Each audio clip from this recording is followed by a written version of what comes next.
Clyde Adolf Bruckman, born June 30th, 1894. Very, very important person in Hollywood film history. Mr. Bruckman was one of the first frontiersmen, one of the first pioneers in the silent film era. American writer, director of comedy films during the silent era, and he continued working right into the early 1950s. His contribution to Hollywood history has been almost legendary. Unfortunately, he is also an enormous human tragedy. During the silent film era, he worked with people like Buster Keaton, Monty Banks, W.C. Fields, Laurel and Hardy. He did work with the Three Stooges, Abbott and Costello, Harold Lloyd. He became what's called a gag writer for Buster Keaton and for Abbott and Costello. If you don't know what a gag writer is, it's somebody who writes comedy. He writes comedic material. And when the other writers and actors ran out of ideas for comedy, Clyde Bruckman was right there with new ideas. So he's really the brains behind the productions of Buster Keaton and Laurel and Hardy and Abbott and Costello, etc., etc. But with the advent of television, he reunited with Buster Keaton for a new series of half-hour TV comedies. Abbott and Costello launched a film television series in 1991. They had used up all their familiar routines. Everyone's favorite with Abbott and Costello was Who's On First. So they had a lot of routines, and Clyde Bruckman had to write up some new stuff for them. But his talent for writing and his genius didn't get him through the hard times, because pretty soon, with television going strong, he ran out of work. In fact, he so much ran out of work that he became somewhat destitute and broke. So on January 4th, 1955, he asked his friend and colleague Buster Keaton if he could borrow Buster's pistol.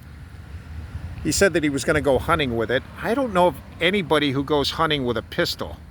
I mean, I'm not a hunter myself, but that was kind of isn't that kind of strange? But anyway, Buster apparently didn't think anything of it and said, yeah, sure, you can borrow my pistol. So Clyde Bruckman, he parked his car at a local restaurant in Santa Monica, California. That's like more than 50 miles from where he's buried. And he parked outside a restaurant. He entered a restroom and shot himself in the head. When the police came, they found a note in his pocket saying, I have no money for a funeral. He said to the fine gentleman in the police department, I have no money for a funeral. Please notify my wife. And so at 60 years of age, him seeing no future, he decided to off himself.